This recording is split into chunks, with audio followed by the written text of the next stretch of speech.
সিঙ্কটা সুন্দর করে ধুয়ে নিলাম। সিঙ্কটা না ধুলে সিঙ্কটার মধ্যে কীরকম জানি আমার কাছে লাগে, সেজন্য আমি সিঙ্কটাকে ভালো করে ধুয়ে নেই। আসসালামু আলাইকুম, আমি সাইদা সোয়াল থেকে সাইদা বলছি।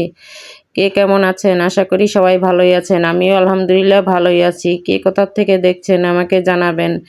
এই যে এইভাবে যতবার কাজ করা লাগে অতবার সিঙ্কটা ধোয়া লাগে, না ধুলে সিঙ্কের মধ্যে ময়লা ময়লা মনে হয়। আমি তো সারাদিনই এভাবে যতবার কাজ করি এভাবেই ধুতে থাকি।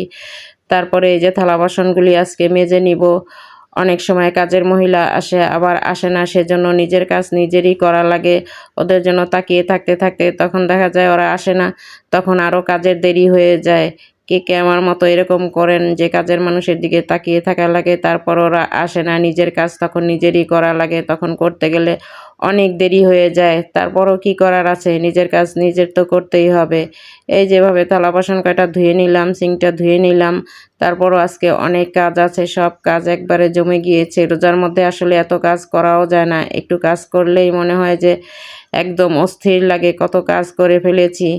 এভাবে ধুয়ে নিলাম।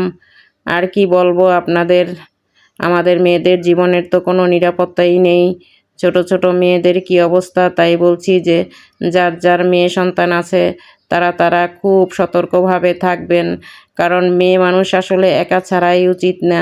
যেখানে যাবেন মায়েদের সাথে নিয়ে যাবেন, মায়েদের সাথে নিয়ে গেলে আর কোনো সমস্যা নাই। কারণ মেয়েদের তো এখন যেই পরিস্থিতি দেখতেছি, আসলে কি আর বলবো, আমাদের আসলে শিক্ষারই অভাব আছে। কারণ আমরা একটা মেয়েকে যেভাবে অনেক কিছু শিখিয়ে দেই, কিভাবে চলবা, কিভাবে কথা বলবা, কিভাবে চোখের দৃষ্টিভঙ্গি, কিন্তু সেভাবে কিন্তু আমরা একটা ছেলেকে শিখাই না। ছেলেদের ইচ্ছা মতো ওরা যা ইচ্ছা তাই করে, ওরা তো এত কিছু জানেও না, বোঝেও না। কিন্তু আমি মনে করি একটা মেয়েকে যা শিক্ষা দেওয়া উচিত একটা ছেলেকেও তাই শিক্ষা দেওয়া উচিত, তাহলে ছেলেটার একটু হিদাহিত জ্ঞান আসে। এখন আমরা তো এগুলি করিই না। আর যদি কারো ঘরের মধ্যে মারামারি হয়, দেখা যায় যে বাবা আমাকে মারতেছে, এগুলি দেখে সন্তানরা বড় হয়, তখন সেই ছেলেটা আরও অন্যরকম বেয়ারা হয়ে যায়। এগুলি সব কিছু মিলিয়ে আর কি বলবো, কিছুই বলার নাই।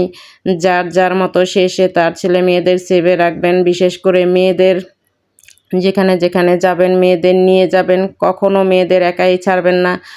আর ওদের সাংসারিক কাজের চেয়ে বেশি করাবেন, মানে নিজের নিরাপত্তা কিভাবে রাখতে হয় এটাই আসলে বেশি করানো উচিত। কারণ পথঘাটে ওদের লেখাপড়া করার জন্য তো চলা লাগে, কিছুই করার নাই, লেখাপড়া করতে চলতেই হবে। আর একা না ছেড়েও তো উপায় নাই, সবসময় তো আর মা ওদের সাথে যেতে পারে না, ওদের একা একাই যেতে হয়, কি আর করার আছে। কিন্তু তারপরও আপনারা খেয়াল রাখবেন।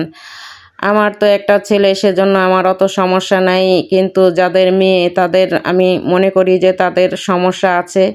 তাই বারবার বলছি, মেয়েদের একা ছাড়বেন না, আর ছাড়লেও তাদের ওভাবে তৈরি করেই ছাড়বেন।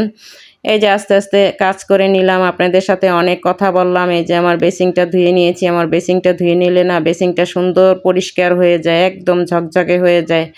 আজকে আমি আপনাদের সাথে অনেক কথা বললাম, কেউ কিছু মনে করবেন না। আসলে বড় ভিডিও দেওয়া দরকার, তাই বড় ভিডিও দিচ্ছি। এখন কি করব কি বলবো কিছুই বুঝতে পারলাম না। যাক, এতক্ষণ যারা আমার ধৈর্য ধরে এই ভিডিওটি দেখছেন তাদের আমি অনেক ধন্যবাদ জানাচ্ছি। আজ এ পর্যন্তই রাখছি। আল্লাহ হাফেজ।